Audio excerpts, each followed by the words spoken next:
من الله ما لا تعلمون قالوا يا أبانا استغفر لنا ذنوبنا إنا كنا خاطئين قال سوف أستغفر لكم ربي إنه هو الغفور الرحيم فلما دخلوا على يوسف آوى إليه أبويه وقال ادخلوا مصر إن شاء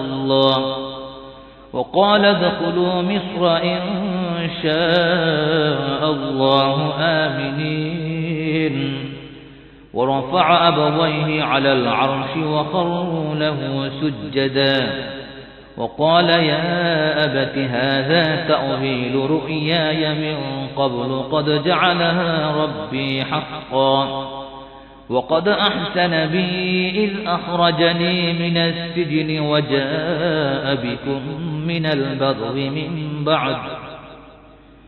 من بعد أن نزغ الشيطان بيني وبين إخوتي إن ربي لطيف لما يشاء إنه هو العليم الحكيم رب قد آتيتني من الملك وعلمتني من تأويل الأحاديث فاطر السماوات والأرض أنت ولي في الدنيا والآخرة توفني مسلما وألحقني بالصالحين ذلك من أنباء الغيب نوحيه إليك وما كنت لديهم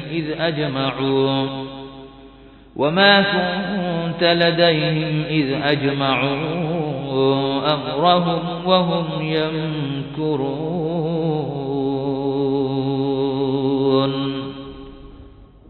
অতঃপর যখন সুসংবাদদাতা পৌঁছল, সে জামাটি তার মুখে রাখল। অমনি তিনি দৃষ্টিশক্তি ফিরে পেলেন। বললেন, আমি কি তোমাদেরকে বলিনি যে আমি আল্লাহর পক্ষ থেকে যা জানি তোমরা তা জানো না?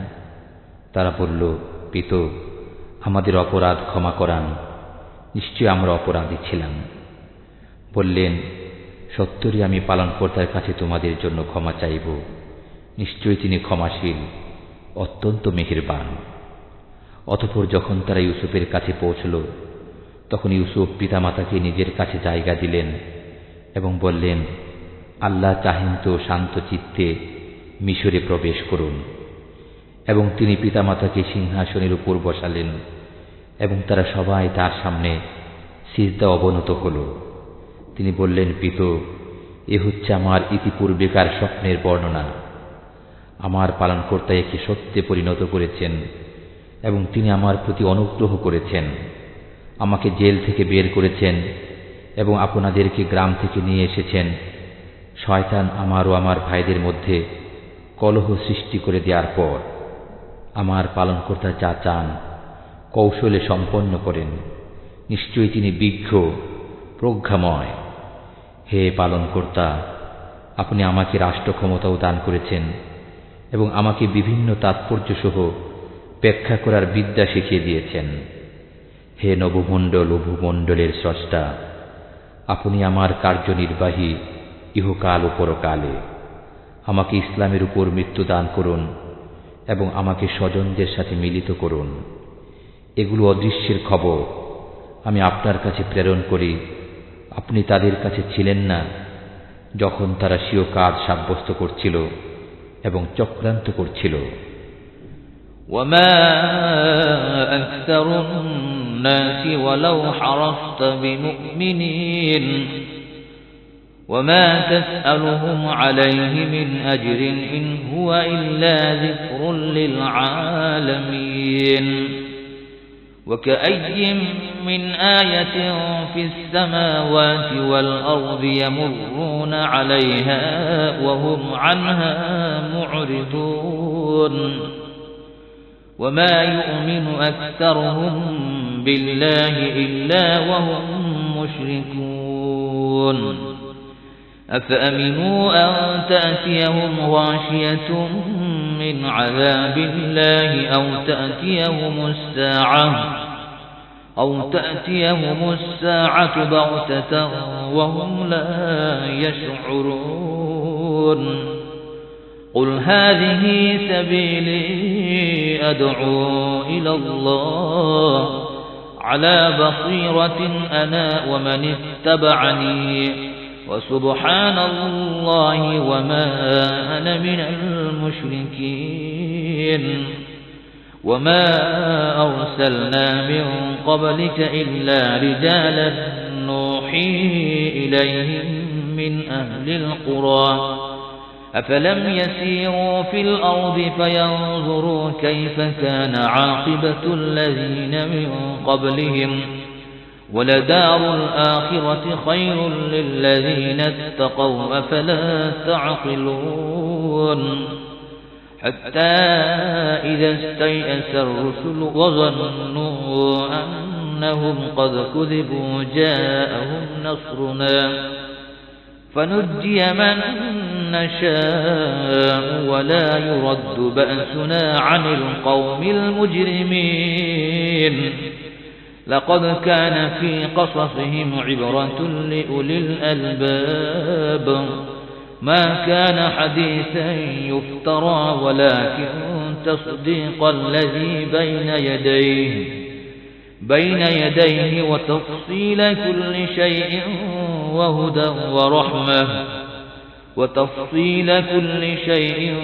وهدى ورحمة لقوم يؤمنون আপনি যতই চান অধিকাংশ লোক বিশ্বাসকারী নয়। আপনি এর জন্য তাদের কাছে কোনো বিনিময় চান না। এটা তো সারা বিশ্বের জন্য উপদেশ ছাড়া কিছু নয়। অনেক নিদর্শন রয়েছে নভমণ্ডলে ও ভূমণ্ডলে, যেগুলোর উপর দিয়ে তারা পথ অতিক্রম করে এবং তারা এসবের দিকে মনোনিবেশ করে না। অনেক মানুষ আল্লাহর প্রতি বিশ্বাস স্থাপন করে, কিন্তু সাথে সাথে শিরকও করে। তারা কি নির্ভীক হয়ে গেছে এই বিষয়ে যে আল্লাহর আযাবের কোনো বিপদ তাদেরকে আবৃত করে ফেলবে, অথবা তাদের কাছে হঠাৎ কিয়ামত এসে যাবে, অথচ তারা টেরও পাবে না? বলে দিন, এই আমার পথ, আমি আল্লাহর দিকে বুঝে সুঝে দাওয়াত দিই, আমি এবং আমার অনুসারীরা। আল্লাহ পবিত্র, আমি অংশীবাদীদের অন্তর্ভুক্ত নই। আপনার পূর্বে আমি যতজনকে রসূল করে পাঠিয়েছি তারা সবাই পুরুষই ছিল। জনপদবাসীদের মধ্য থেকে আমি তাদের কাছে ওহী প্রেরণ করতাম। তারা কি দেশ বিদেশ ভ্রমণ করে না, যাতে দেখে নিত কিরূপ পরিণতি হয়েছে তাদের যারা পূর্বে ছিল। সংযমকারীদের জন্য পরকালের আবাসই উত্তম। তারা কি এখনো বুঝে না? এমনকি যখন পয়গম্বরগণ নৈরাশ্যে পতিত হয়ে যেতেন, এমনকি এরূপ ধারণা করতে শুরু করতেন যে তাদের অনুমান বুঝি মিথ্যায় পরিণত হওয়ার উপক্রম হয়েছিল, তখন তাদের কাছে আমার সাহায্য পৌঁছে। অতঃপর আমি যাদের চেয়েছি তারা উদ্ধার পেয়েছে। আমার শাস্তি অপরাধী সম্প্রদায় থেকে প্রতিহত হয় না।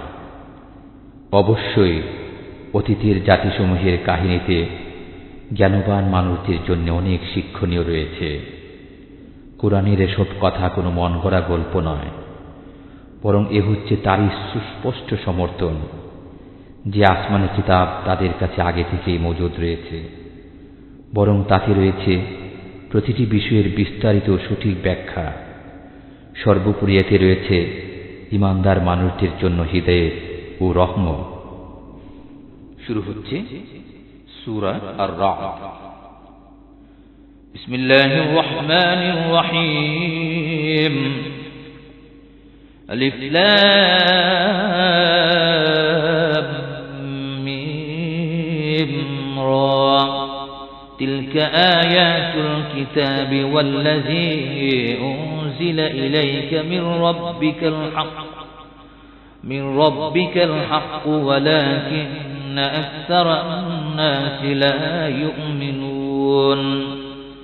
الله الذي رفع السماوات بغير عمد ترونها ثم استوى على العرش ثم استوى على العرش وسخر الشمس والقمر كل يجري لأجل مسمى يدبر الأمر يفصل الآيات لعلكم بلقاء ربكم توقنون وهو الذي مد الأرض وجعل فيها رواسي وأنهارا ومن كل الثمرات جعل فيها زوجين اثنين يغشي الليل النهار إن في ذلك لآيات لقوم يتفكرون وفي الأرض قطع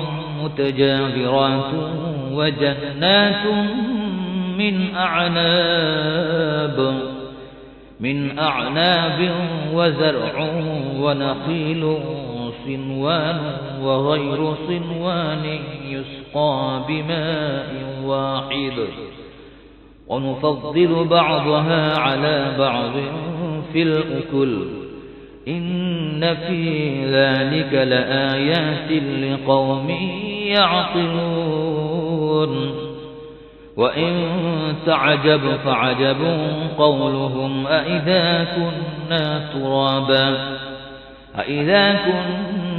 ترابا أإنا لفي خلق جديد أولئك الذين كفروا بربهم وأولئك الأغلال في أعناقهم وأولئك أصحاب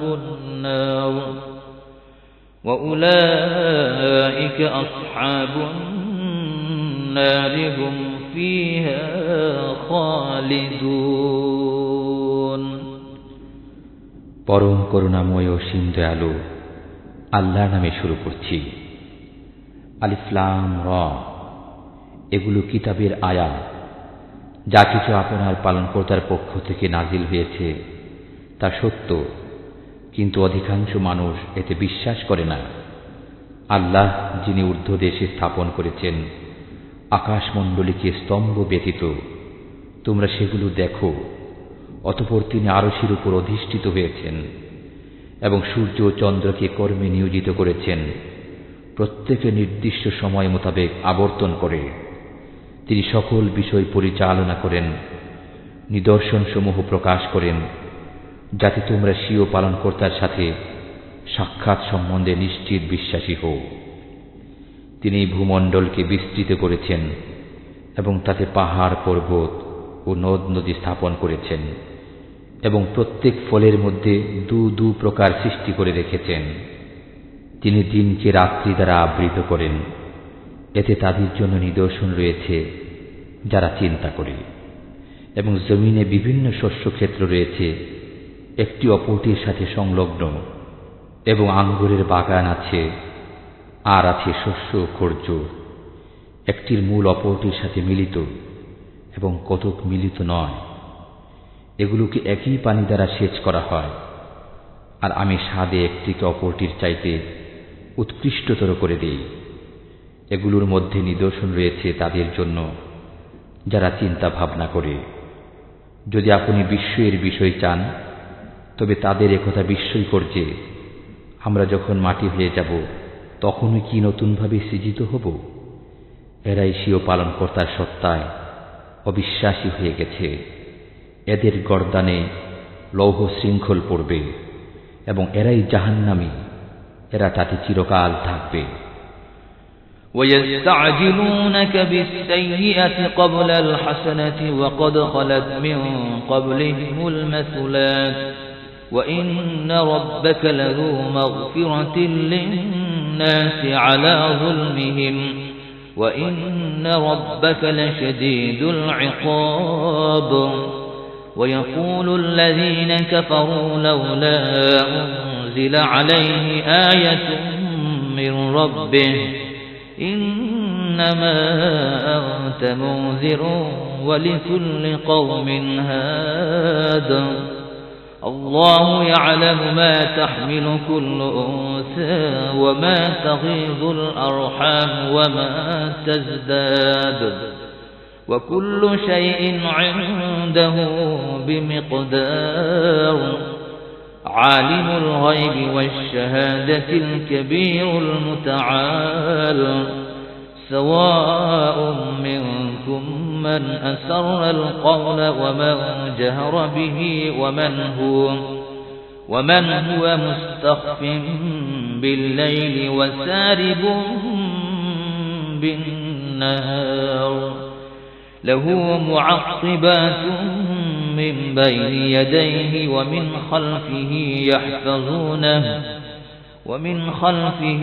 يحفظونه من أمر الله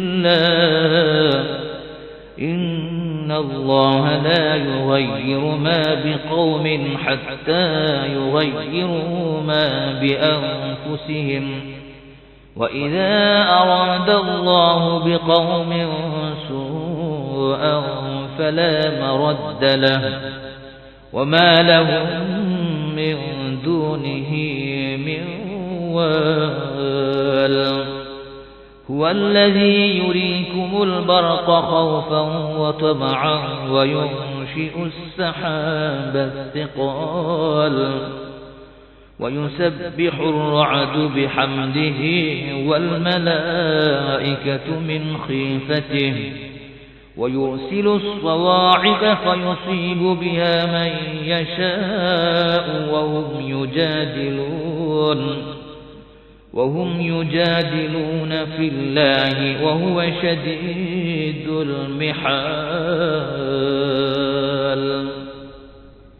এরা আপনার কাছে মঙ্গলের পরিবর্তে দ্রুত অমঙ্গল কামনা করে তাদের পূর্বে অনুরূপ অনেক শাস্তিপ্রাপ্ত জনগোষ্ঠী অতিক্রান্ত হয়েছে।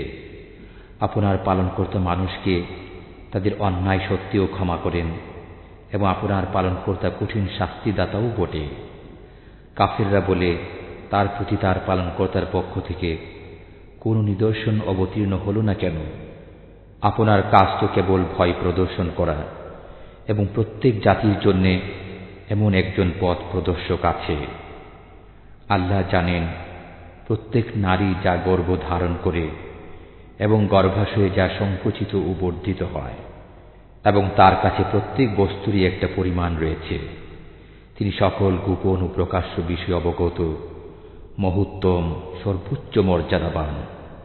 তোমাদের মধ্যে কেউ গোপনে কথা বলুক বা তা সশব্দে প্রকাশ করুক, রাতের অন্ধকারে সে আত্মগোপন করুক বা প্রকাশ্য দিবালোকে বিচরণ করুক, সবাই তার নিকট সমান। তার পক্ষ থেকে অনুসরণকারী রয়েছে, তাদের অগ্রে এবং পশ্চাতে আল্লাহর নির্দেশে তারা ওদের হেফাজত করে। আল্লাহ কোনো জাতির অবস্থা পরিবর্তন করেন না যে পর্যন্ত না তারা তাদের নিজেদের অবস্থা পরিবর্তন করে। আল্লাহ যখন কোনো জাতির উপর বিপদ চান তখন তা রদ হওয়ার নয়, এবং তিনি ব্যতীত তাদের কোনো সাহায্যকারী নেই। তিনি তোমাদেরকে বিদ্যুৎ দেখান ভয়ের জন্যে এবং আশার জন্যে, এবং উত্থিত করেন ঘন মেঘমালা। তার প্রশংসা পাঠ করে বজ্র এবং সব ফেরেশতা সব হয়ে তিনি বজ্রপাত করেন, অতঃপর যাকে ইচ্ছা তাকে তা দ্বারা আঘাত করেন। তথাপি তারা আল্লাহ সম্পর্কে বিতণ্ডা করে, অথচ তিনি প্রচণ্ড প্রতাপান্বিত পরাক্রমশীল। লাহু দাওয়াতুল হক والذين يدعون من دونه لا يستجيبون لهم بشيء إلا كباسط كفيه إلى الماء ليبلغ فاه وما هو ببالغه وما دعاء الكافرين إلا في ضلال ولله يسجد من في السماوات والأرض طوعا وكرها وظلالهم بالغدو والآصال। এটি একটি সিজদার আয়াত, যারা শুনলেন একটি সিজদা আদায় করে নেবেন। بسم الله الرحمن الرحيم قل من رب السماوات والأرض قل الله قل أفاتخذتم من دونه أولياء لا يملكون لأنفسهم نفعا ولا ضرا قل هل يستوي الأعمى والبصير أم هل تستوي الظلمات والنور أم جعلوا لله شركاء خلقوا كخلقه فتشابه الخلق عليهم قل الله خالق كل شيء وهو الواحد القهار أنزل من السماء ماء فسالت أودية بقدرها فاحتمل السيل زبدا رابيا ومما يوقدون عليه في النار ابتغاء حلية أو متاع زبد مثله كذلك يضرب الله الحق والباطل فأما الزبد فيذهب جفاء وأما ما ينفع الناس فيمكث في الأرض كذلك يضرب الله الأمثال সত্যের আহ্বান একমাত্র তারই এবং তাকে ছাড়া যাদেরকে ডাকে তারা তাদের কোনো কাজে আসে না। ওদের দৃষ্টান্ত স্বরূপ যেমন কেউ দুহাত পানির দিকে প্রসারিত করে যাতে পানি তার মুখে পৌঁছে যায়, অথচ পানি কোনো সময় পৌঁছাবে না। কাফেরদের যত আহ্বান তার সবই বিফল। আল্লাহকে সিজদা করে যা কিছু নবমণ্ডলে ও ভূমণ্ডলে আছে, ইচ্ছায় অথবা অনিচ্ছায়, এবং তাদের প্রতিচ্ছায়ও সকাল সন্ধ্যায়। জিজ্ঞেস করুন নবমণ্ডল ও ভূমণ্ডলের পালনকর্তাকে, বলে দিন আল্লাহ। বলুন তবে কি তোমরা আল্লাহ ব্যতীত এমন অভিভাবক স্থির করেছ যারা নিজেদের ভালো মন্দেরও মালিক নয়? বলুন অন্ধ চক্ষুষ্মান কি সমান হয়? অথবা কোথাও কি অন্ধকার আলোর সমান হয়? তবে কি তারা আল্লাহর জন্য এমন অংশীদার স্থির করেছে যে তারা কিছু সৃষ্টি করেছে যেমন সৃষ্টি করেছেন আল্লাহ, অতঃপর তাদের সৃষ্টি এরূপ বিভ্রান্তি ঘটিয়েছে? বলুন আল্লাহ প্রত্যেক বস্তুর স্রষ্টা এবং তিনি একক পরাক্রমশালী। তিনি আকাশ থেকে পানি বর্ষণ করেন, অতঃপর স্রোতধারা প্রবাহিত হতে থাকে নিজ নিজ পরিমাণ অনুযায়ী। অতঃপর স্রোতধারা স্ফীত ফেনারাশি উপরে নিয়ে আসে এবং অলঙ্কার অথবা তৈজসপত্রের জন্যে যে বস্তুকে আগুনে উত্তপ্ত করে তাতেও তেমনি ফেনারাশি থাকে। এমনিভাবে আল্লাহ সত্য ও অসত্যের দৃষ্টান্ত প্রদান করেন। অতএব ফেনা তো শুকিয়ে খতম হয়ে যায় এবং যা মানুষের উপকারে আসে তা জমিতে অবশিষ্ট থাকে। আল্লাহ এমনিভাবে দৃষ্টান্তসমূহ বর্ণনা করেন। للذين استجابوا لربهم الحسنى والذين لم يستجيبوا له لو أن لهم ما في الأرض جميعا ومثله معه لافتدوا به أولئك لهم سوء الحساب ومأواهم جهنم وبئس المهاد أفمن يعلم أنما أنزل إليك من ربك الحق كمن هو أعمى إنما يتذكر أولو الألباب الذين يوفون بعهد الله ولا ينقضون الميثاق والذين يصلون ما أمر الله به أن يوصل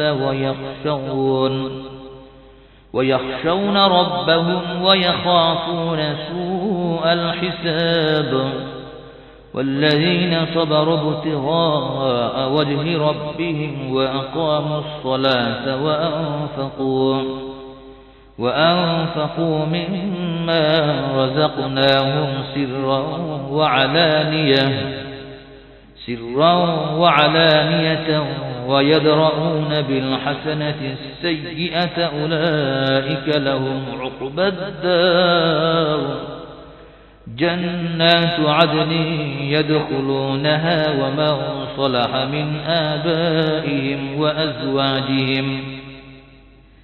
من آبائهم وأزواجهم وذرياتهم والملائكة يدخلون عليهم من كل باب سلام عليكم بما صبرتم فنعم عقبى الدار والذين ينقضون عهد الله من بعد ميثاقه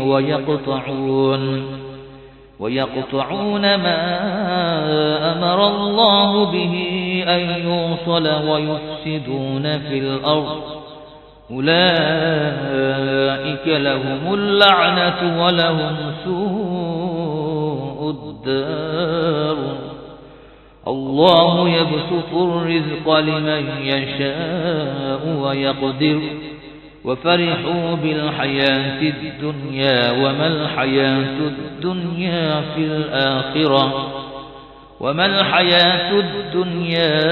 في الآخرة إلا متاع যারা পালনকর্তার আদেশ পালন করে তাদের জন্য উত্তম প্রতিদান রয়েছে এবং যারা আদেশ পালন করে না যদি তাদের কাছে জগতের সব কিছু থাকে এবং তার সাথে তার সমপরিমাণ আরও থাকে তবে সবই নিজেদের মুক্তিপণ স্বরূপ দিয়ে দেবে তাদের জন্য রয়েছে কঠোর হিসাব তাদের আবাস হবে জাহান্নাম সেটা কতই না নিকৃষ্ট অবস্থান যে ব্যক্তি জানে যে যা কিছু পালনকর্তার পক্ষ থেকে আপনার প্রতি নাজিল হয়েছে তা সত্য সে কি ওই ব্যক্তির সমান যে অন্ধ তারাই বুঝে যারা বুধ শক্তি সম্পন্ন এরা এমন লোক যারা আল্লাহর প্রতিশ্রুতি পূর্ণ করে এবং অঙ্গীকার ভঙ্গ করে না এবং যারা বজায় রাখে ওই সম্পর্ক যা বজায় রাখতে আল্লাহ আদেশ দিয়েছেন